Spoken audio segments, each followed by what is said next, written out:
really have a specific question, more like my intentions to up here to play with you, to maybe bring this conversation to where it's never been. I feel like money and materials comes very easily to me because I don't desire them as much, but more accurately, my resistance isn't as strong. Oh. They come because I don't care about them? Well, they sort of just drop off the sky, but I mean, they don't. But to an outside person looking at my life, when I said, so you're saying you don't worry about it? Would you say you just expect it to be that way? Expectation feels that I'm thinking about it all the time, but no, just feels... it doesn't. Expectation means that there is a desire and a belief in the same place. Okay. That's what an expectation is. Desire and belief in the same place. You don't have to be talking about it all the time, but you're not talking against it either. I asked for $10,000 and you said about try to do 20, 30, 40, 50% less. I offer no effort. It's just, I said, I'm just going to put it out there.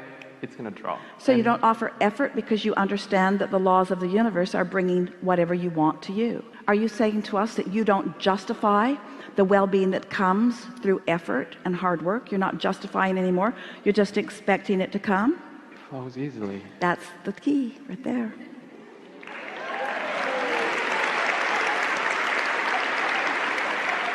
So how do you come to expect something that hasn't manifested?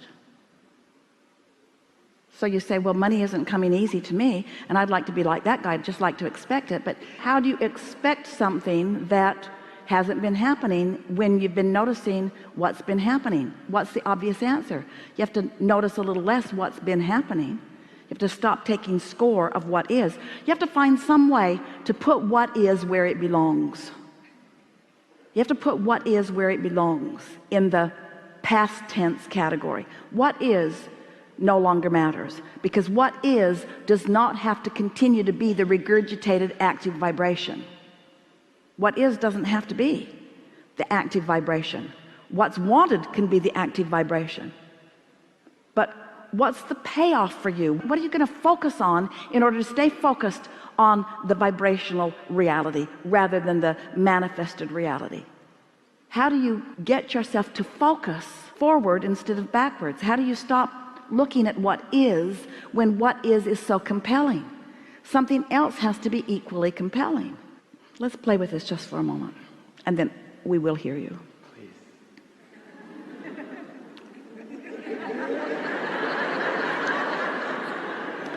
Do you enjoy a feeling of clarity? Do you? Do you like to feel so clear in your mind that you know exactly what you're doing? You know, when you click into that, you know those moments in time when clarity is just so strong that it feels to you like you just can't get it wrong, at least not right now. Things are just really clicking for you. Is that something worth focusing on? And is it a condition or is it an unconditioned? We know these words sound awkward to you, but we're wanting to somehow cajole you into not facing reality anymore. Your reality is the platform that you bounce off of. But if you let it be what you are giving your undivided attention to, your reality will hold you apart from your motion forward. So you have to find a way to put reality where it belongs, which is past tense. It's old news.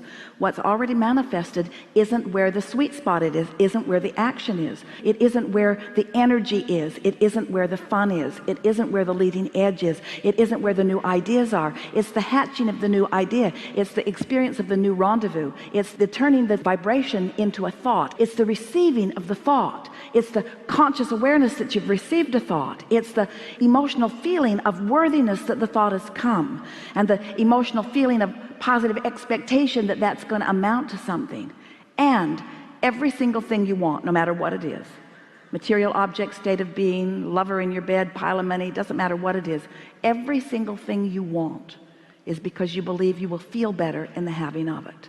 So if we can get you to just for 2 days, just for 2 days, say, what's the feeling that I'm reaching for? What's the feeling? So what did you come to talk to us about? It's sort of like a recalibration of step 5, embracing contrast with unconditional love. It feels like it's easier with material, but when it comes to people, when I put so much effort and care into someone, I would kind of like to keep them around a little bit, but then it just seems to flow in and out. But when I don't care about material, I couldn't care. When they come in, they go, I just let them go. But when it comes to people... well, people are the trickiest thing of all, because they've got their own opinions about what they should be doing with their lives. It's just really annoying that they don't line up to serve you in the way they need to.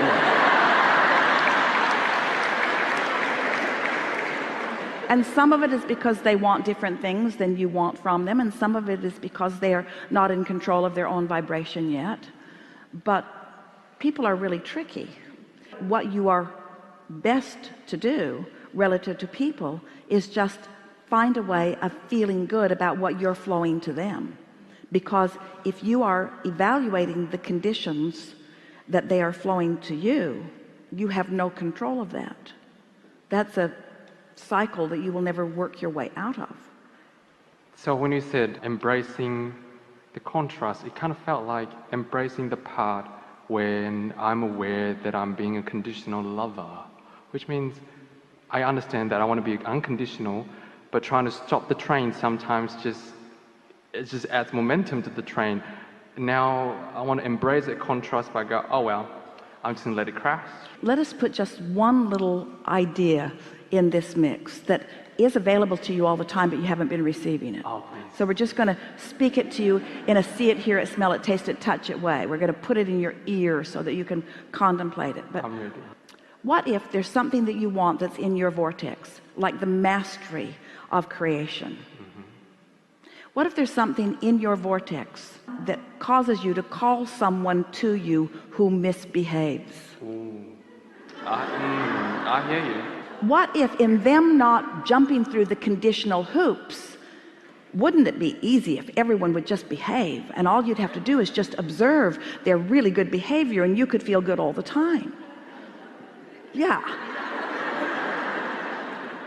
But you do not do anyone else a good service, and they certainly do not do you a good service when they work hard to keep you happy, because what they're doing is manipulating conditions, which is not sustainable. You found that out 9 days after you got married. It's not sustainable. But if someone has the audacity to not conditionally try to please you, so that you have to discover how to hook up with something that does please you apart from them, now you can, in a short period of time, master what true alignment is. I felt like the breakup in February was worth it once I found my alignment to be in that zone of realizing from broader perspective, to see that it was worth it, because now I truly understand what unconditional love is, rather than him being... But wouldn't it be great if, how often do you say, well, it was awful for a while, but then after the fact I now see that that was a beneficial thing? Wouldn't it be nice if you could accept that everything is a beneficial thing while it's happening? Yeah. Because one of two things is happening. Either it's bringing you clarity, it's either enhancing your desire, or it's in this moment satisfying your desire. It's either making your desire grow, or it's fulfilling it right here and now. And we think we love you so much that you are dramatically underestimating the value of a growing desire. Growing desire doesn't feel good to you if you're not good at keeping up to speed with it, because your desire is growing and you're not, and your desire is growing and you're not, and your desire is growing and you're not, and your desire is growing and you're not. And we promise you your desire is growing. So your desire is growing, but you're focused upon a condition, and your desire is growing, you're focused on a condition, and your desire is growing and you're focused on a condition. And after a while, the tug of war is so strong within you that you just sort of give up, and then you close the gap just a little bit, sort of by default, almost like accidentally.